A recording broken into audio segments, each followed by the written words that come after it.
저와 여러분들이 함께 교독하겠습니다. 제가 먼저 읽겠습니다.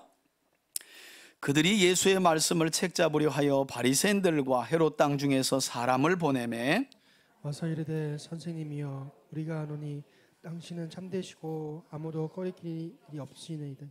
이는 사람을 외모로 보지 않고 오직 진리로서 가이사에게 세금을 바치는 것이 옳으니까 옳지 아니하리이까. 15절입니다. 우리가 바치리이까 말리이까 한데 예수께서 그 외식함을 아시고 이르시되 어찌하여 나를 시험하느냐 데나리온 하나를 가져다가 내게 보이라 하시니 가져왔거늘 예수께서 이르시되 이 형상과 이 글이 누구의 것이냐 이르되 가이사의 것이니이다. 함께 읽습니다. 이에 예수께서 이르시되 가이사의 것은 가이사에게 하나님의 것은 하나님께 바치라 하시니 그들이 예수께 대하여 매우 놀랍게 여기더라. 아멘. 우리 말씀 제목을 큰 목소리로 함께 한번 읽습니다. 시작. 가이사의 것과 하나님의 것. 여러분 2024년 우리 새해가 밝았는데 올 한 해도 우리 3대 가족들에게 하나님의 은혜와 복이 가득하길 바라고요.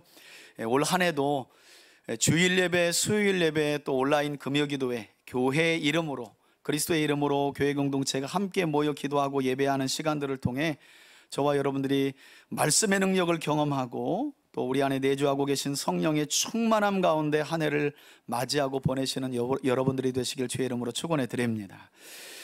여러분, 우리가 계속해서 마가복음을 강해하며 설교를 듣고 있습니다. 지난 주일에 우리는 예수님의 권위에 대해서 계속해서 도전하고 배척했던 유대 종교 지도자들을 향해서 예수님께서 친히 포도원 농부의 비유를 설명하셨던 내용을 함께 지난 주일에 살펴보았습니다.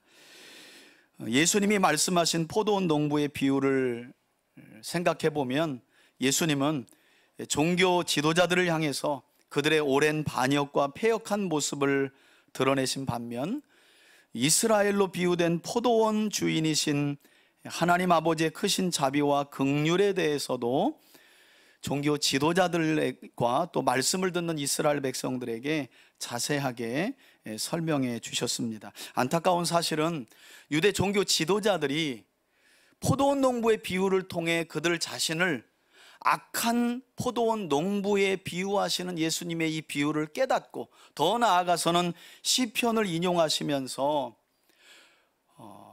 예수 그리스도를 버린 돌처럼 여기는 이 어리석은 건축자로 자기 자신들을 비유하신 내용을 이들이 깨닫고 알았음에도 불구하고 그들은 자신들의 잘못을 뉘우치고 회개하기는커녕 오히려 예수님을 죽이려고 했다는 사실을 성경은 말씀하고 있다는 것입니다. 자, 그리고 이어지는 본문이 바로 오늘 이제 13절부터의 내용인데요. 제가 서두에 말씀드린 것처럼 11장 말미에서부터 12장 전체는 계속해서 예수님 고난주간 한 주간에 예수님과 유대 종교 지도자들 간에 있었던 논쟁의 이야기가 계속해서 기록되고 있습니다. 특별히 오늘 본문을 보게 되면 예수님을 배척했던 유대 종교 지도자들은 그 자리에서 물러나지 않았고 또다시 예수님의 비유를 듣고도 그 악한 농부가 자신들을 가리키고 있다는 사실을 알고도 물러나지 않아요. 오히려 그 자리에서 다시금 예수님을 죽일 계획을 꾸민 후 예수님께 접근을 합니다. 물러가질 않아요. 여러분, 이런 성경의 내용들을 보면 참 악인들이라는 거, 이 악의 세력들이라는 게 금방 어떤 그런 계획을 꺾고 사라지거나 물러가는 게 아니라는 사실도 저와 여러분들이 좀 기억하셨으면 좋겠어요. 아니, 내가 좀 선하게 하나님의 말씀을 따라 살아가면 나를 대적하고 나를 힘들게 하는 어떤 문제들, 악의 세력들이 금방 사라진다. 여러분, 그렇기도 하지만 그렇지 않기도 하다는 거예요. 하물며 하나님이신 예수님이 이 땅에 하나님의 권세를 가지고 오셨는데도 절대 이 악의 세력들은 그분을 배척하고 도전하는 일에서 물러서지 않잖아요. 우리도 그렇다는 거예요. 우리도. 그래서 신약의 성경 기자는 죄와 또는 악과 피 흘리기까지 싸워 이겨야 된다라는 말씀도 우리에게 하고 계신 거죠. 자, 여하튼 이렇게 예수님을 다시금 죽일 계획을 가지고 접근하게 되는데 그 내용이 오늘 본문 13절에 이어집니다. 13절을 보세요. 그들이, 곧 종교 지도자들이, 역시 그들이 보낸 자들이겠죠. 이번에는 예수의 말씀을 책잡으려 하여 그래요. 여러분, 여기 쓰인 책 잡는다라는 말은 헬라어 원어를 보게 되면 사냥감을 낚아챈다라는 의미를 가졌어요. 그러니까 예수님을, 구세주 예수님을 사냥감처럼 여긴 거예요. 동일한 말씀을 기록하고 있는 마태복음에는 이 내용을 말의 올무에 걸리게 하려 했다라고 기록하고 있고, 누가복음에 따르면 이렇게 말의 올무에 걸리게 한 뒤에 그들은 예수님을 빌라도 총독에게 넘겨 죽이려는 계획을 했다라고 누가는 기록하고 있습니다. 동일한 내용을 그와 같이 기록하고 있다는 거예요. 그런데 이렇게 예수님을 죽이고자 하는 일에 누가 서로 손을 잡았느냐? 오늘 본문을 보면 이 책 잡기 위해 와서 질문을 던진 자들이 두 이스라엘의 계파가 나옵니다. 첫 번째는 어느 파예요? 바리새파죠. 그리고 또 다른 계파는 헤롯 땅이다, 이렇게 성경은 이야기합니다. 그래서 성경을 보면 바리새인과 헤롯 땅 중에서 사람이 예수님을 책 잡기 위해 보내졌다고 성경은 말씀해요.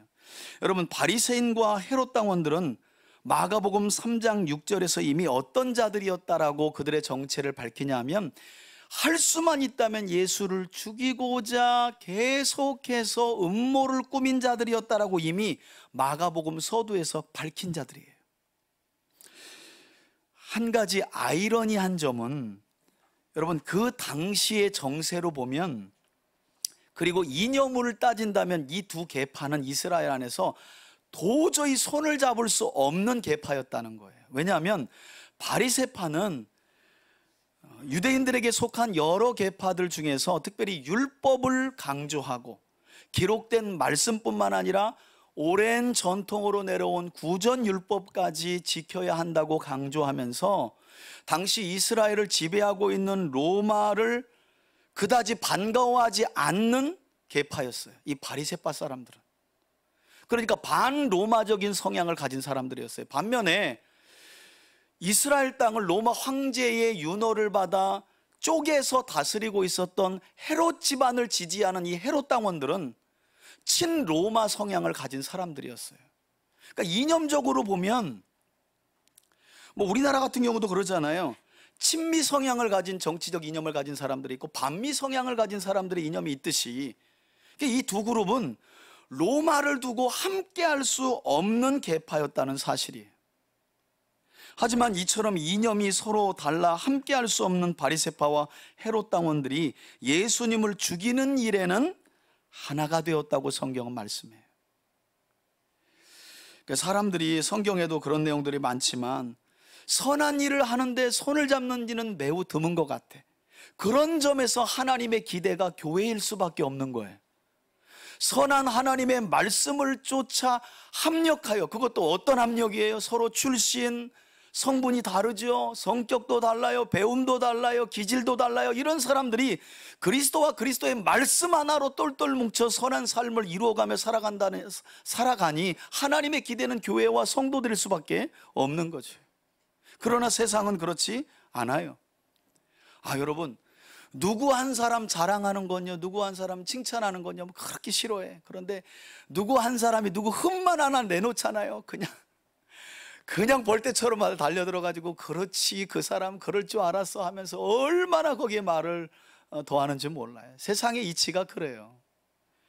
사실 이들은 도무지 이념적으로는 함께할 수 없는 자들이 예수를 죽이는 그 일에 손을 잡아버린 거예요. 이것은 또 한편으로 보면 그만큼 당시의 예수님이라는 존재가, 하나님의 아들 구세주 예수님의 존재가 당시 기득권자들에게 큰 위협이 되었다는 거예요. 여러분, 요즘 같으면 사실 안타까운 건 교회가 이런 기득권자들에게 글쎄요, 어떤 의미에서 위협이 될까? 저는 위협보다는 오히려 교회가 기득권자들에게 도구로 활용되는 것 같아요. 표의 도구로. 그래서 연초 되면 큰 교회 행사하면 그 지역에 국회의원들 오고 누구 와서 인사하고, 사실은 선한 삶을 살아가며 거룩한 삶 자체로 우린 세상의 기득권자들, 하나님의 뜻을 배경하는 자들에게 위협을 줘야 되는데, 우리가 이렇게 살아가면 안 돼 하는 생각을 줘야 되는데, 현실은 그렇지 못하다는 거죠. 그런 면에서 예수님은 우리와 달랐어요. 여러분, 예수님이 무슨 군대를 이끌고 예루살렘으로 입성하셨습니까? 엄청난 초자연적인 능력을 막 일으켜가면서 그들을 위협했습니까?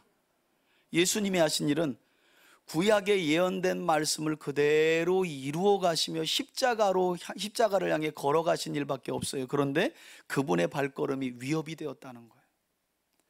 저는 선한 하나님의 말씀을 따라 살아가는 저와 여러분들의 삶이 세상 사람들에게 때로는 그 삶에 경종을 울리고, 내가 이렇게 나만 생각하고 악하게 살아가서는 안 되겠구나 하는 경종을 울리고, 때로는 그 악을 향해 달려가는 삶에 위협을 가해서 선한 삶으로 돌이킬 수 있는 그런 믿음의 삶을 살아가는 저와 여러분들의 되시길 주의 이름으로 축원해 드립니다.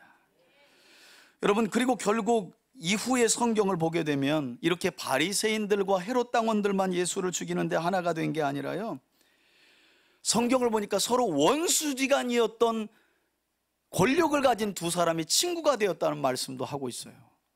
우리 성경을 우리 앞에 보시고 누가복음 23장 12절 말씀을 함께 한번 읽어볼까요?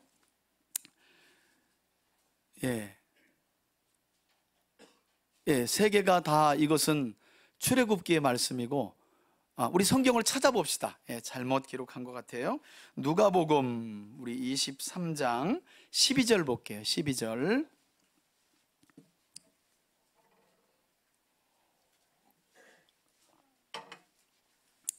헤롯 당과 바리새파 사람들만 예수를 죽이는데 하나가 된 것이 아니라 누구도 원수였으나 친구가 되었느냐.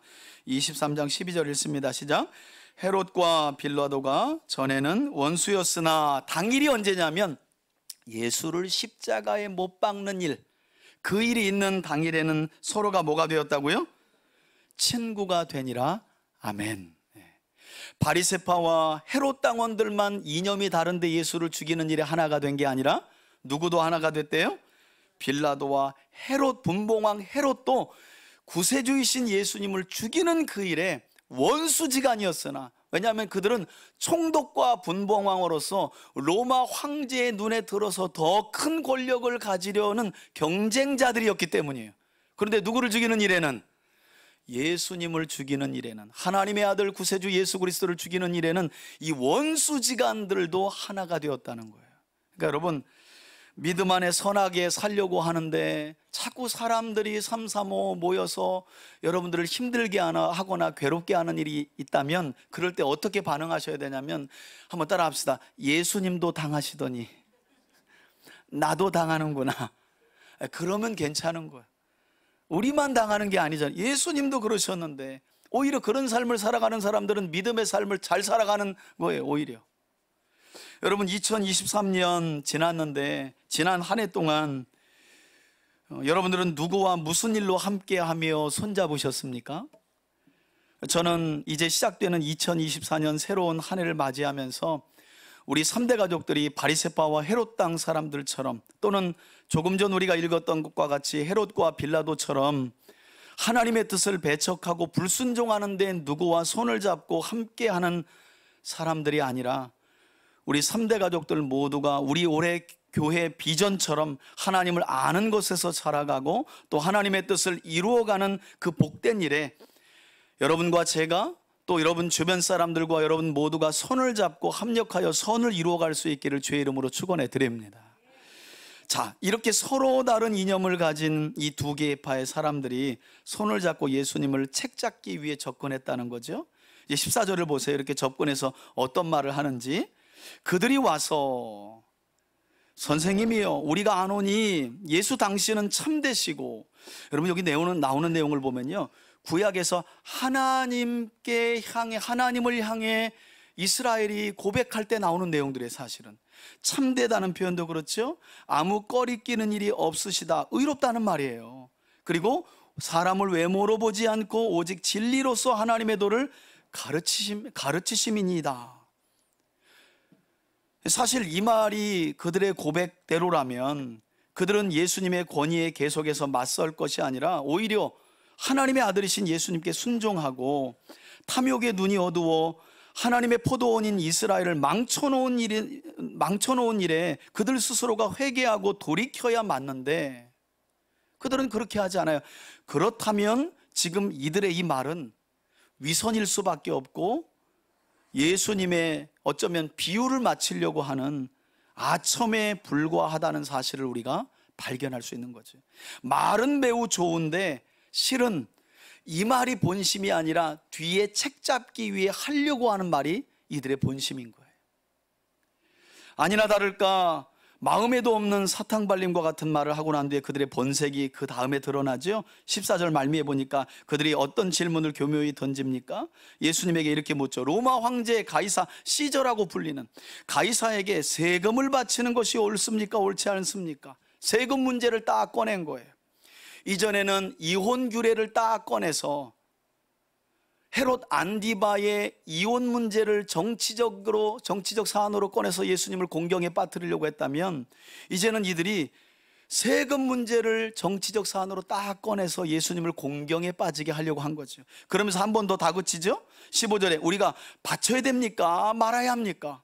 이렇게 말했다는 거예요. 여러분 말씀드린 것처럼 예수님 당시에 이 세금 문제는 정치적으로 아주 민감한 문제였어요.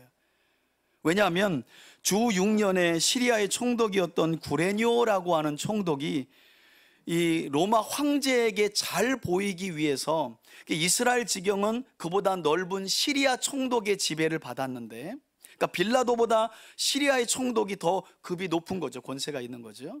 이 시리아의 총독 구레뇨가 황제에게 잘 보이려고 자기 지경에 있는 관할에 있는 모든 나라들에게 인두세, 지금으로 말하면 주민세를 걷기 시작했는데 이 주민세에 대한 이스라엘의 저항이 만만치 않았다고 그래요. 당시에. 왜냐하면 이 인두세 외에도 당시 이스라엘 백성들은 로마 황제에게 수입의 거의 절반 가까운 돈을 세금 명목으로 거의 뜯겼다는 거예요. 그러니까 삶이 어떻겠어요, 여러분? 여러분들도 생각해 보세요. 버는 돈의 절반이 다 나라가 세금으로 가져가 버리면 그 삶이 어떻겠냐고요. 그러니까 이스라엘 백성들 안에 이 저항도 있고 불만이 상당했던 거예요. 이게 정치적으로 아주 민감한 문제였어요. 심지어는 이 문제 때문에 어떤 상황까지 벌어졌느냐, 이스라엘 민족이요 파벌이 나눠집니다. 그래서 아마도 사도행전 5장 37절에 나오는 그 유다라는 사람은 열심당원으로 보이는데 그는 인두세에 저항하면서 혁명까지 일으켰다라고 성경은 설명하고 있어요. 사도행전 5장에 보면 유다가 일어나, 갈릴리에서 호적할 때 유다가 일어나고 짧게 설명했지만 요세푸스의 역사책에 보면 그 유다가 열심당원으로 추정되고 이 인두세에 극히 저항했다는 거예요. 우리가 하나님께 속한 백성이지 가이사에게 속했냐? 그런데 왜 우리가 이렇게 많은 세금을 황제에게 바쳐야 되느냐? 우리 독립운동하자 하고 유다가 일어났다는 거예요. 아마도 성경을 보면 그냥 그렇게 잠깐의 해프닝의 저항운동으로 끝난 것 같아요. 그러니까 여러분, 이 세금 문제는 그만큼 민감한 사안이었다는 거예요. 그렇다고 한다면 지금 이 예수님을 책잡기 위해 세금을 황제에게 내야 됩니까? 말아야 됩니까? 라고 질문을 받는 이 상황에서 예수님은 이 질문에 대해서 황제 가이사에게 세금을 내야 된다고 하면 민족의 반역자가 되는 것이고요, 반대로 황제에게 세금을 내지 말아야 한다라고 대답하면 그 즉시로 헤롯 당원 사람들에게 고발되어 로마 당국으로 끌려가게 되는, 여러분 이렇게 세금 문제가 얼마나 심각했냐면 이거 저항하는 사람들은 끌려가서요 십자가에 못 박아 죽이기도 하고 사형에 처했다는 거예요. 그러니까 예수님이 사실은 이 질문 자체로 이렇게 대답하기도 곤란하고 이렇게 대답하기도 곤란한 사면 초과의 상황에 빠지게 된 거죠. 자, 하지만 이어지는 말씀을 보면 우리 예수님께서는 이러한 질문을 던지는 자들의 무엇을 알고 계셨느냐? 성경을 보세요. 예수께서 그들의 무엇을 아셨다고요? 외식함을 아셨다 그래요. 여러분, 동일한 사건을 기록하고 있는 마태복음은 이때 예수님께서 그들을 향해 외식하는 자들이여 어찌하여 나를 시험하느냐 라고 말씀하셨다는 내용을 기록하고 있고요, 누가복음에는 예수께서 그들의 간계를 아셨다, 시험을 넘어서 간계를 아셨다라고 명확하게 기록하고 있습니다.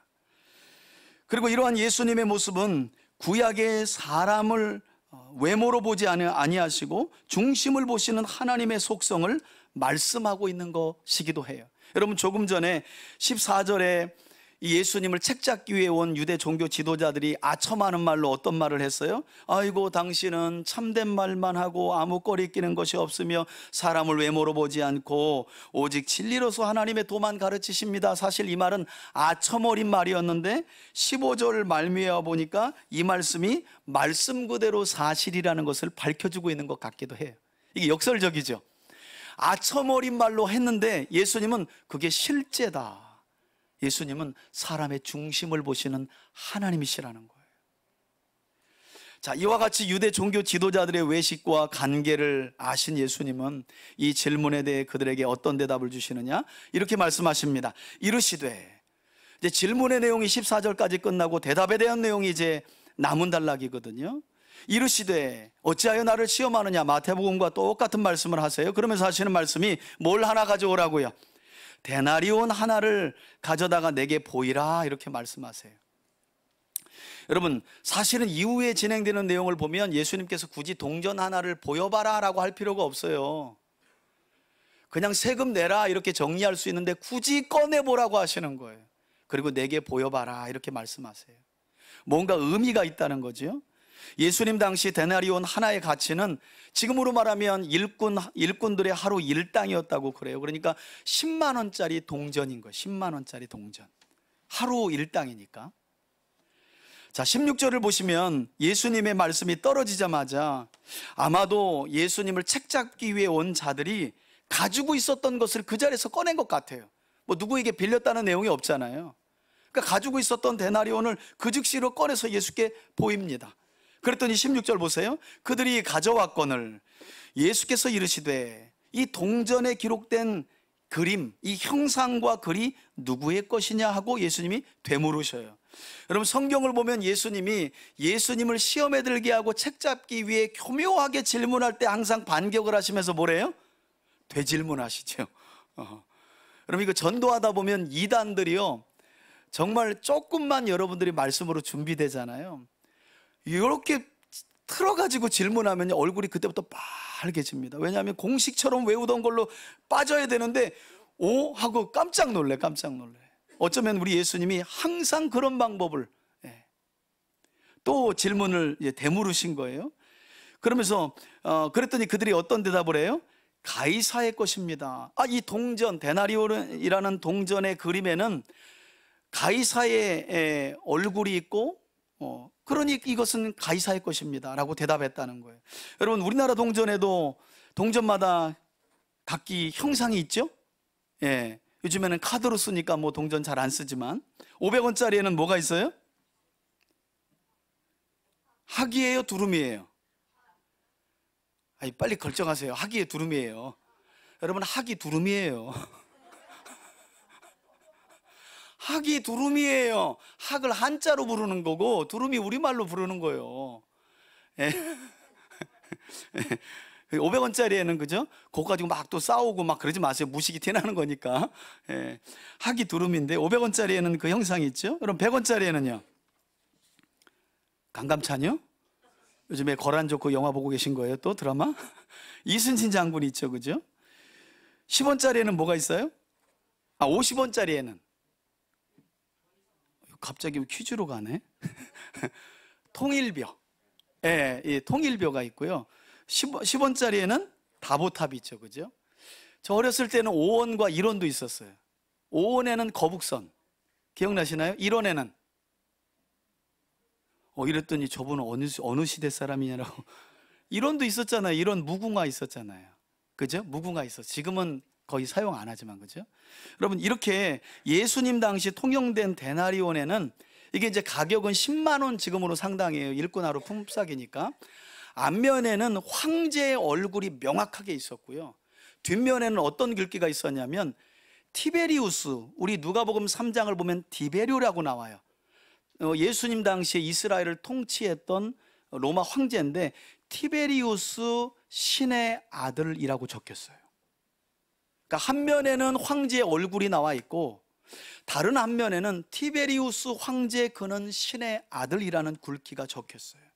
그러니까 예수님이 그 동전에 어떤 그림이 그려 있고 어떤 글귀가 있는 것을 이미 아시기 때문에 꺼내보라고 말했고, 그들 스스로 꺼낸 동전을 읽어보라고 말한 거예요. 너희들이 가지고 있는 동전에 어떤 그림이 있고 뒷면에 어떤 글귀가 있냐? 그러니까 단순하게 그들이 풀어서 설명하지 않고, 이거 가이사의 꽃인데요, 가이사 얼굴이 있고 여기 보면 시저 신의 아들이라는 글귀가 적혀 있으니 이 동전은 가이사의 것입니다 하고 그들이 아주 자연스럽게 대답을 한 거죠. 자, 이처럼 예수님께서는 자신들이 꺼내들었던 데나리온에 그려진 황제의 얼굴과 글귀를 그들로 하여금 읽게 한 후에 이제 최종적으로 17절을 보면 어떤 결론을 말씀하시냐면, 여러분 오늘 본문이 좀 짧고 단순한 것 같지만 깊이 생각하지 않으면 이게 여러 가지 논쟁을 일으키는 말씀이 돼요. 이게 세상 권력자들에게는 그냥 무조건 다 순종하라는 건가? 왜? 가이사의 것은 가이사에게 바치라고 했으니까, 이렇게 주장하는 분들도 있기 때문에. 그러나 그렇게 흘러가서는 안 되죠. 여러분 예수님의 결론을 보세요. 17절 보세요. 이에 예수께서 이르시되, 아주 명쾌하게 예수님이 결론을 내리시죠. 그렇다면 그 데나리온에 황제의 얼굴과 그리고 그에 대한 글귀가 있다면 그것은 그에게 돌리고, 가이사의 것은 가이사에게 돌리고, 그러나 하나님의 것은 누구에게요? 여러분 사실은 이 짧은 17절의 구절의 핵심은 하나님의 것을 하나님께 드리라라는 게 핵심이에요. 가이사에게 바치라는 게 핵심이 아니라, 하나님의 것은 하나님께 바치라 하니 그들이 도대체 이게 무슨 말이길래 예수님을 딜레마에 빠뜨려 책잡으려 했던 자들이 모두가 예수님께 대하여 어떻게 여겼다고? 예수님의 말씀을 놀랍게 여기더라 그래요. 사실은 이 짧은 구절인데 이 말씀이 왜 놀라운 거지? 그 세금? 그 동전에 누구 얼굴 그려 있어? 가이사? 그럼 가이사에게 돌리면 되고 하나님의 것은 하나님께 드려. 이 말이 무슨 말씀인지 우리는 이해하지 못하니까 안 놀라고, 그들은 전부 놀란 거예요. 깜짝. 여러분 조금 전에 제가 설명드린 것처럼 어떤 분들은 이 마지막 예수님의 말씀을 잘못 이해하고 적용하면서 구세주이신 예수님께서 세상의 권력자들에게는 그들이 무엇을 지시하고 명령하든지 무조건 순종하라고 하셨다라는 엉뚱한 주장을 하시는 분들이 계신데, 하지만 가이사의 것을 가이사에게 돌리라라는 이 말씀은요, 그런 의미가 아닙니다. 사실 이 말씀은 지금까지 구세주 예수님의 권위를 인정하지 않고 배척하며 책잡으려 했던 이 종교 지도자들을 향해서, 잘 들으세요, 이게 결론이니까, 너희가 가이사 황제의 통치와 권세를 인정하며 그의 형상과 글귀가 새겨진 데나리온을 세금으로 마땅히 그에게 바치는 것처럼 하나님의 아들이신 구세주 예수님의 통치와 권위를 인정하고 하나님의 형상이 새겨진 너희 자신을 하늘과 땅의 모든 권세를 가지신 하나님 곧 예수님께 뭐 하라는 거예요? 드리라, 바치라 라는 말씀을 하고 계신 거예요. 동전에 누가 그려 있니? 가이사 황제에게. 그러면 그건 그 주인에게 주면 되고, 너희 안에는 누구의 형상이 담겨져 있고 새겨져 있느냐? 사람에게는 창세기 1장의 28절에 보니까 하나님께서 인간을 지으실 때 어떻게 지으세요? 우리가 우리의 형상을 따라 사람을 만들되. 여러분 유일하게 사람 안에 하나님의 형상이 담겨져 있는 줄 믿습니다. 그러니 너희는 하나님의 형상이 담겨진 사람이니 하나님의 형상이 담겨진 너희 자신을 누구에게 드리면 된다는 거예요? 하나님께. 이 말씀을 지금 사실은 하고 계신 거예요. 여러분 신약 성경을 보면 사도 바울이 이런 말씀을 하죠. 우리의 시민권은 땅에 있는 것이 아니라 어디에 있다는 거예요? 하늘에 있다는 거예요. 여러분 그리스도인들은요, 특별히 우리는 대한민국이라는 한 나라의 권세와 통치 아래 살아가고 있지만 이 대한민국은 하나님 나라의 아주 극히 작은 일부로 그 통치와 권세 아래 있다는 것을 우리가 기억하고, 우리의 시민권은 단순히 대한민국에 있는 것이 아니라 하늘나라에 있음을 우리가 꼭 기억하며 살아가야 할 줄 믿습니다. 그런 점에서 예수님은 오늘 이 말씀을 통해 예수님을 구세주로 인정하지 않고 배척하는 자들을 향해 너희의 정체성이 어디 있는지를 묻는 거예요. 너희가 주머니에 넣고 꺼내는 동전을 보니까 가이사의 형상과 글귀가 있고, 그러니 너희는 그의 권세와 통치 아래만 있다고 생각하지 말라는 거예요. 그 통치도 하늘 위로부터 부어졌고, 궁극적으로 이스라엘 민족은 하나님 나라의 통치와 권세 아래 있다는 사실을, 그걸 가르쳐주고 계시다는 거예요. 여러분, 출애굽기 19장 5, 6절을 보면 하나님께서 모세를 통해 이스라엘 백성들을 구원하신 후에 너희가 내 언약을 잘 듣고 내 말씀을 지켜 순종하면 너희는 내게 대하여 제사장 나라가 되고 거룩한 백성이 될 것이다. 이게 하나님께서 이스라엘을 세우신 그들의 정체성이었어요.